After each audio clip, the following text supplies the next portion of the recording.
Hey guys, hey, it's Whiskey Girl here, and I am so excited to be doing this video.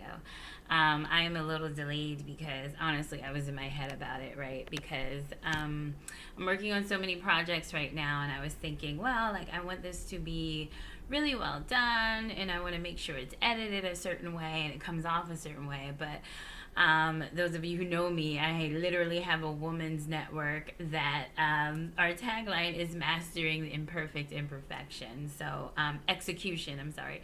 Mastering the imperfect execution. So, I have this healing work and it's ready to go. So why do I need all of these fancy editing and lighting and stuff when I'm just ready to let you all know what's been going on with me, what has been going on with my own personal journey in shadow work, and throwing out all these terminologies, all to say that if you are dedicated to the idea or the process of unfucking yourself, then that's basically what shadow work is. As you know, as you all know, I'm kicking off this Busted Wide Open series, and basically it's exactly what it sounds like. I pride myself on transparency, absolutely, but it gets tough when you start to get into the deeper, ugly parts of yourself, when you start to get into your learned helplessness and your coping mechanisms, and coming to terms with how even the people that you love and are in relationship with have not always treated you in a way that was good for your spirit or soul. And how do you process that information and make better choices, invite better people into your life, live a more fulfilled, authentic life by discovering hidden parts of your personality. So I wanted to start off because I think that a lot of us use buzz terms for some of the things that we're going through, but we don't stop to talk to our peers and check in to make sure that they understand what we're saying. So I wanted the first video to be pretty basic, pretty simple, and we want to dive into what is shadow work. So I wanted to explain that, and I wanted to go into what it has been for me. Carl Jung is a famous psychiatrist, psychologist that basically founded the idea of, our shadow. There's the hidden parts of ourselves that we are not necessarily privy to that person, or we don't feed that parts of ourselves, whether we think it's too dark or it's just an unexplored part of ourselves that we feel no one will understand. There are hidden parts to all of us, I believe. And how I got into this work, to be completely honest, is a long story, so I'll try to be concise. But basically, when I started doing poetry, it was a way for my emotions to live on paper. And then I learned or taught myself how to do spoken word and kind of got into the creative world and everything. And I realized only in retrospect that I had been living such a life where I was always willing to adapt to what people needed from me, and I thought it was a hospitality thing, and I thought I was just a really nice person, and I am a really nice person. But in addition to that, I'm an individual who has boundaries and things that I kind of don't want to do sometimes, or sometimes I would find myself going with the flow more than I wanted to, basically. So I started to dive into, like, what does it look like to live an authentic life where I get to be who I want to be. So it's actually great that I have the Whiskey Girl persona, because it taps into a side of my personality that is bubbly and fun, and I get to talk about mental health. But what I realized is that I started using Whiskey Girl persona as a crutch for my more, I guess, my core of who I was. And Whiskey Girl kind of became my shadow, or was my shadow. And right now, while I'm doing this work, I'm working on merging everything together so that I show up authentically myself everywhere. Authentically Black, You see the hair. I would never have gotten this hairstyle, but I want to show up authentically black in my workspaces. I want to show up authentically, eccentric, authentically, whatever it is that I'm bringing to the table at this time. So I got really into, through art, experiencing that freedom of getting to be this person and seeing how it's accepted was very nice. So I've just kind of been chasing that good feeling, and through that I've healed so much through being able to tell my stories through poetry. And it's been an intense growth journey for maybe the past 5 years or so, and the way it has affected my self-esteem and self-worth has been amazing. And it has allowed me to be around different people from different walks of life. And so I feel like I've taken in a lot of lessons, but I realized that there was more room for me to grow. And I started to think about what that looks like, and just really thinking about inviting growth into my life. When I got into my authenticity journey, Brene Brown is the bee's knees for all things authenticity. These white women got me all into her, so I started reading up on Brene Brown. And if you don't like to read, she does have a Netflix special that's very good. But basically, she talks about shame, and she's a shame researcher, and she talks about authenticity and what it is and how difficult it is for us to overcome our shame and appear authentically and show up as ourselves in spaces. So I became obsessed with this idea because I had spent 2 years in a job that I didn't like, and I didn't know that I like it, but I think everyone around me noticed that I hated the job. I just liked the money. Okay. So I essentially was feeling like I sold myself out because I needed the money to support my children. But how did I end up in this situation where I'm not even happy? I'm not checking in with my emotions, and I'm miserable. And I realized that I wasn't in touch with myself enough to even realize that I hated the way I was living my life. And it was a big wake-up call. The former job that I was in, they brought in this kind of cool program where they used the Myers-Briggs test. I'm all about the Myers-Briggs. I'm INFJ. My bracelet says INFJ, which means that I am introverted, intuitive, feeling, and judging. So they brought in counselors to use the Myers-Briggs test. Please look it up, and if you want an example of the test, I can post that on my Patreon. But it was something that helped me reconnect to myself. I realized that I was a creative introvert in an office full of extroverted lobbyists, and that's why I was miserable, because I'm usually in situations where people don't know how to communicate and connect with me. But I usually know how to communicate and connect with them, and it's a very lonely feeling, and it is indicative of my Myers-Briggs type, the INFJ. So I just started exploring the personality type more, looking at kind of the things that I identified with in the secret parts of myself, but people wouldn't even know about me. And I started to experiment. Honestly, I started to experiment with what it would be like to show up authentically in certain spaces, to show up more introverted, to show up more laid back, to show up, just not feeling the obligation to be the life of the party all the time. So it was interesting. The whole journey led me into this deeper shadow work, because I realized that being vulnerable with people, making the attempt to be real with people, being honest with yourself about who you are, and having self-compassion for your mistakes are surprisingly decisions and moves that can rub people the wrong way.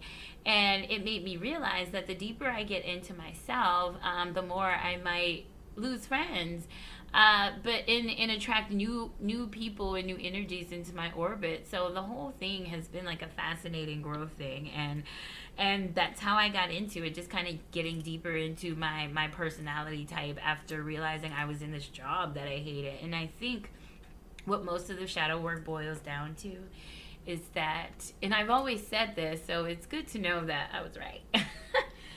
What it boils down to is that we exist on this earth, but are we living?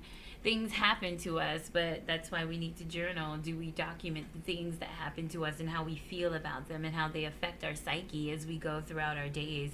So I'm really into the shadow work because it gets deep into childhood trauma. And basically, trauma is the right word, but I know when we throw around these terms, trauma, I always associate with rape or something like a violent assault. But there are traumas, there are microaggressions, there are traumas, micro traumas that hit us every day that we need to process out. And especially as children, and I'm a mother of two children, I see this happening as they pick up on the different energies of adults. Or if they don't have a full understanding of a situation, they tell stories, as Brene Brown says. When we don't have the full information about something, we tend to tell stories about it. And as a child, this is something that children do.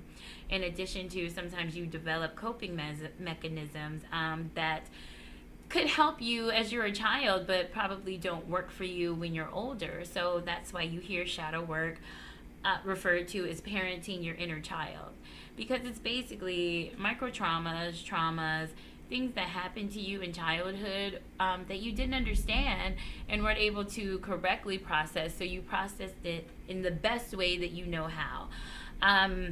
And maybe as you get older, you are triggered by certain panic responses that remind you of those times, and you find yourself reacting to situations from your inner child as opposed to your adult. So for me, the whole thing has been about rediscovering your inner child, and parenting your inner child. And I love how it just sounds so hippie, yoga, yeah, be parenting your inner child, but it's necessary work. So the second part of, like, we talked about what is shadow work. I feel like that explained basically what it is for me. It's unfucking yourself. It's the way that we've learned to cope, and we've fucked ourselves over with the way that we have our defense mechanisms and go into our protective natures. But it's undoing all of that and learning how it looks to respond in your adult brain to very adult situations. The next thing is, what do you do with the information? What is the purpose of shadow work? I feel like there's a great purpose. I mean, I've been on this whole journey for a very long time, and shadow work for me is where it got deeper. There is something to be said for being in therapy, for always wanting to grow and to be a better person. And I think for most people, they want to grow from the place that they are in and move forward. And a lot of psychology, a lot of psychiatry kind of teaches people to solve the symptoms that are holding them back instead of getting to the root of the problem. And I can understand, because shadow work does get deep, and it can be a lot. So I understand why people sort of either stop or get stuck or abandon the work. And I will say that I've been managing my own mental health since, honestly, since high school. I've always had a proclivity toward depression. Anxiety is new, so yay, welcome anxiety, good to have you. But I've been managing my own mental health on my own for quite some time. So when I actually got into, like, finding a good therapist and working on the immediate things, on the immediate depression, on my immediate issues, because I've been going to therapy on and off for years, but I didn't start going to therapy until I've been managing my mental health for several years, since high school, because it was something that I minimized, I didn't think was a good issue, or was a big issue. But when it comes to shadow work, I have a lot of anxiety I'm dealing with now. I'm processing out sort of my old relationship trauma, and I'm processing out, a few things that kind of made me feel like I had no control and was stuck in a depression. But now I'm moving forward, and looking into the future. I feel a lot of anxiety, and for me, the shadow work helps me to calm my anxiety, because I feel myself blossoming into the person I could have been had I had, the proper emotional guidance I needed as a child.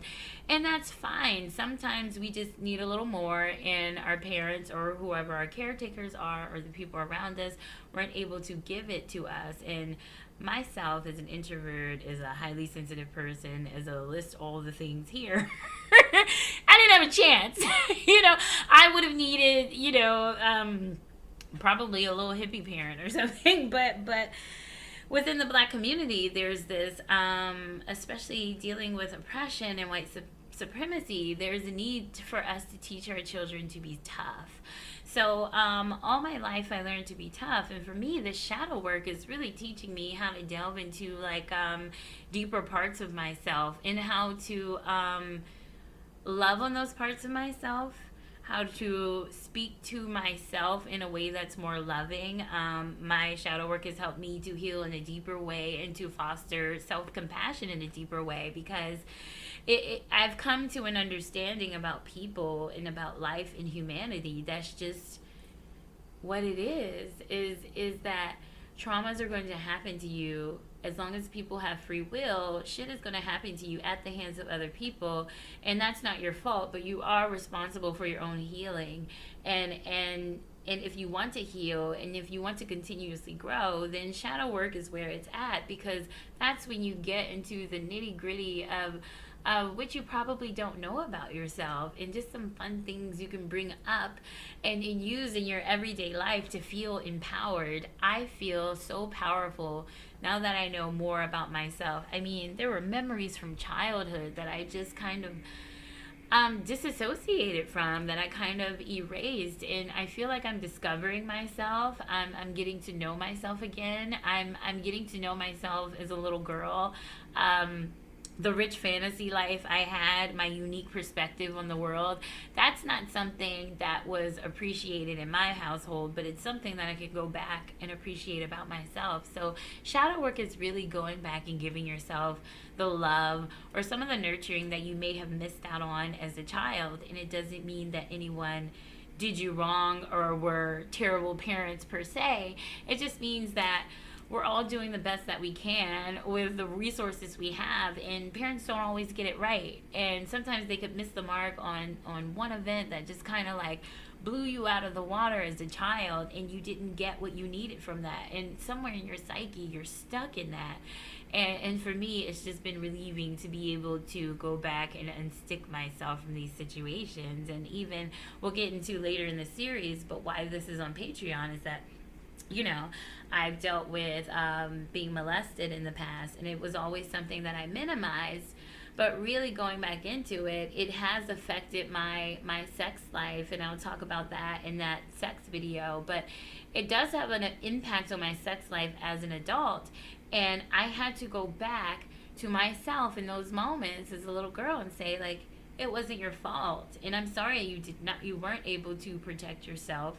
That guilt that you feel, and that manifests itself to the guilt for not being able to protect or take care of ourselves. So there's a lot of psychological things that we need to sift through that we don't take seriously, because we're so focused on our physical health in the world around us. But internally, you have to constantly be working and examining your inner self.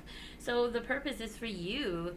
If you're for real about this self-love shit, if you're for real about this self-care shit, then you need to get to know yourself as deeply as you do when you're in a relationship with someone and you want to know everything about them and tell me all your stories. Yes, do the same for yourself, because existing in life is not the same as living it. And that's also why I teach journaling workshops, because people need to not just exist, but to live it and experience it and write it down and get in touch with your emotions that you felt with it. That's what shadow work is for me, reconnecting me to my emotions as a little girl and kind of reconciling them with my emotions as an adult. I'm so into this. I will say, along with shadow work, I'm sharing my journey. I can't say enough that this is not something I even embarked on until I was sure that I had a therapist that was going to be able to guide me through. And that's a big thing. And the next thing with shadow work is kind of like, how do you know that you're even ready to embark on that kind of journey? How do you know you can handle it or it's not too much? And that goes back to, you need a therapist. Dabbling into shadow work alone can be it can be tough. And I kind of, the issues that I have from childhood, I really put that off until I had a therapist that I knew and trusted. But some of the work I kind of started on my own because I knew there were problems that I had with relationship anxiety, dealing with my abandonment issues, dealing with just kind of not really connecting and friendships and isolating myself, all of those things. But that's work that I started on my own.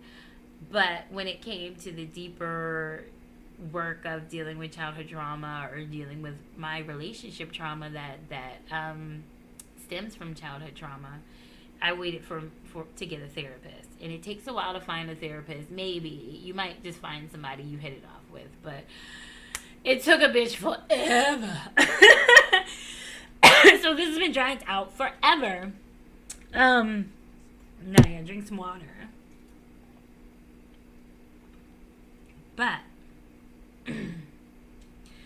to know if you're ready is you should have a therapist that you connect with and that you trust. And I think the major thing about knowing if you're ready is if you have self-compassion. For me, that's really it. And that was the thread that kind of like linked me to my therapist currently, is that because in our consultation he spoke heavily of self-compassion. As you do shadow work, especially if you have children and you uncover things about your childhood, you kind of uncover things about yourself that you may not like, that you're passing down to your children. As you dive deeper into these hidden parts of yourself, you will discover things about yourself that you do not like, but you can't change something if you don't know it's there. So the purpose of this work is to find out what's there and then decide if you want to change it or how to proceed from there. And the key for this is self-compassion. If you're a person who is hard on yourself, if you haven't learned how to talk to yourself or love yourself, then I don't think you're ready for shadow work. For me, the main thing that gets me through and the main thing that makes this different from other growth phases in my journey is that it's very painful. It's very intense. But when I sit with myself, it's not lonely or depressing because it's like, yeah, bitch, like you've been through stuff and you've done some really shitty stuff and you've done shitty things in response to hurt that you have felt or pain that's been inflicted on you, and bitch, you was wrong too. But you have to give yourself closure. You have to forgive yourself for those things, and you have to understand that karma is a thing. You may have already reaped what you've sown on that. So beating yourself up is not a thing you can have when doing this work. You have to love yourself deeply. And loving yourself is something that happens in cycles and in waves. And you hate yourself and then you come to a peace with it. But then you start to really dive into like, okay, I'm with this person, so what does it look like to start to really love myself and really just be good with me wherever I go, whatever I do. I don't have to switch anything up because I'm just me. And that comes from having self-compassion, and hand in hand with that is self-care. You have to take breaks from this. For me personally, shadow work, doing this work has been obsessive. And once I find out, like, oh my God, this is so fucked up, I end up spending a lot of time like researching, going through, articles and reading books about it. But my therapist told me, and it was just so magnificent. First of all, our first session together, he said to me, you've been working for a very long time. Mentally, you've been working a very long time. You're exhausted. And it was the release I needed to be like, okay, I have. So one thing to remember is that it is a lot of mental work. So if you feel exhausted, you start to feel physically tired, you have to take breaks. Shadow work, doing deep work, deep healing work is not something that's ongoing. And discovering things about yourself, discovering hidden parts of yourself is very fascinating. And it's ugly. And I mean, you go through so many emotions. You're up, you're down. It's a lot happening. I mean, you rethink or recalibrate your relationships. You blossom. You crumble. It's a lot going on. And if you don't have self-care things in place, then you're gonna have a bad time. You're gonna have a worse time, and having a worse time or having a bad time while doing deep healing is basically you're not going to get anything out of it because you're not ready. Doing deep healing is not going to feel good all the time, but you're going to learn and grow from it. And that's the purpose of it, really, is being open enough to learn and grow. And before you get to that point, you have to love on yourself something fierce. And my self-love journey has been a very long one. And even now that I'm doing this deep work, it goes deeper because I'll talk about in the sex one how even in my brand, I've leaned so heavily on sexuality, and I got down into the root of that, and how that's linked to, being molested at a young age. So it gets very deep, and I think that self-compassion and self-care are the key. And if you want to start getting into shadow work, or you feel that that's the direction you want to go in, because you just want to know, like, why am I fucked up, and how do I fix it?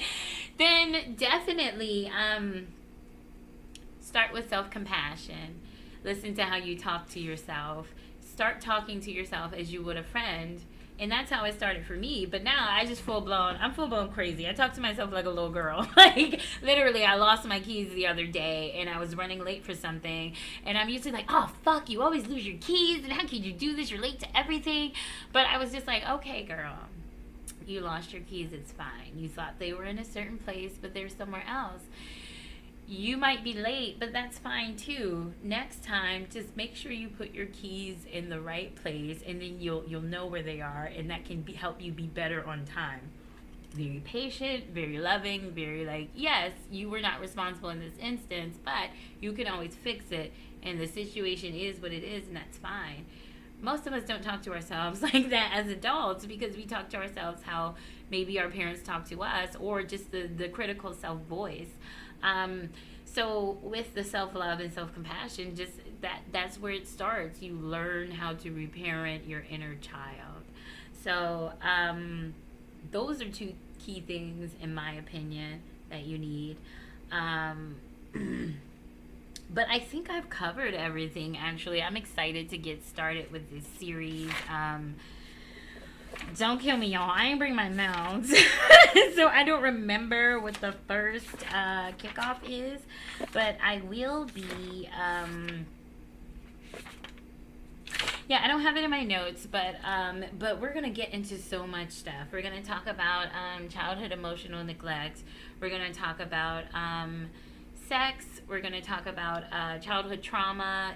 Get into all of it. And I just want to...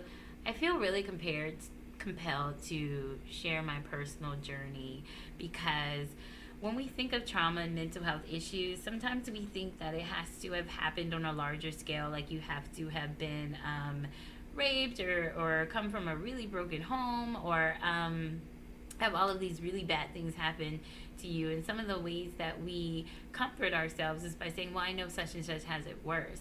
But when you do that, you're actually minimizing your own experience. So the reason I wanted to do this video is because I want women to know that your story is important, and what happened to you is trauma to you, and it affects you deeply. And it is 100% worth your while to dive into this. It is 100% worth your while to dig into the deeper parts of yourself so that you can love yourself totally. Because if you're on a self-love journey, then shadow work is par for the course. It's going to happen, because loving yourself deeply is where it's at. And just think, we put so much energy into loving our significant others deeply. There's something within us that wants to connect to other people on these deep levels. And something I've discovered is the more I connect to myself, more deeply I connect with myself, the more deeply I'm able to connect with others, and I attract people who are more in touch with themselves and able to give me that deep connection. So if you're looking for connection, if you're looking to connect with yourself and to love yourself in a way that provides you comfort and emotional guidance, so that you'll be fine, whether with someone or alone. And that's really why I want to do this, because when I discovered, and it's ironic, I was in a relationship when I discovered this, but I discovered that we all have the tools within us to guide and nurture and be there for ourselves. And damn it, sometimes people are not going to be there for you. So it is worth it to learn how to love yourself deeply, so that you can be that support to help you, pick yourself up by your bootstraps, but in a healthy way, not in the fine, I'll just fucking do it, where you're on like survival mode, but in the actual way where you feel good with it and you understand this is just me taking care of me, and me loving me is totally legit. So I'm excited about this series, about everything we're going to get into, and thank you so much for supporting me, for being a patron. If you're watching this video, it means you support a bitch. If you would like to support a bitch, please visit patreon.com/whiskeygirldc. They're the $3 level. We'll have this basic video, but when you get into the $10, $20, and $30 levels, that's where the other videos will be, and probably the $20, $30 patron levels will carry the deep childhood trauma stuff, because I'm feeling a little private and guided about that, and I don't want people to. I want people to pay. If you're gonna pay me for my business, but really, I just want it to be a safe space, and also with the sexual part of the series, I just don't want my business out there. But I think it's important for me to share to people who are serious about this work, just how deeply it goes. And my therapist has been talking to me about my leadership skills and what it looks like to share this work in my art. And I think he probably meant a poem or two. He's probably like, bitch, you are not qualified. I am not. But I don't need to be qualified to tell my story and give my insight. So if you rock with what I do, if you're a woman similar to me, where it's just like, I felt like my life was just like a regular old life and it was fine, but I'm leaving behind me a wake of just like broken relationships and painful memories and just stuck behavior. And honestly, I want to grow in this brand. I want to grow as a spoken word artist, and I want to grow as a woman. Most importantly, I want to grow for my children, so that they don't have to move about the world the way that I had to, So this work is there's so much on the line for this work. It's so important, and I hope that you will join me in the series, patreon.com/whiskeygirldc. Let's heal together. In addition to that, being a patron gets you all sorts of other shit. I like posting exclusive shit on the Patreon account, because I give so much free content and I feel like I'm so accessible, and I really want people who have put their money where their mouth is and are showing their support to feel supported. So I got you. We got this. We're in this together. So the next video is going to drop October. So I will see you in October. Throughout the month, I'll be sharing like little things about shadow work, a couple of pictographs and things, just to keep the conversation going. And if you want to connect with me, shoot me a message, send me an email. You can email me directly at wg@whiskeyandpoetry.com. As a patron, as a supporter, you have direct access. Whatever you need, I'm happy to chat. So thank you so much for your support. I hope this video has been helpful to you, whether you want to hang out and check out my shadow work series or go off on your own into the wild. Do so bravely. You have my prayers with you, and remember self-compassion and get your ass a therapist. So anyway, thanks for this signing off. This has been Whiskey Girl. Be sure to hit me up on my social medias, Instagram at Whiskey Girl DC, and I just launched a new podcast at the Prestige Podcast with my poetry partner. So thank you for all the ways you've shown support. I appreciate you. Until next time.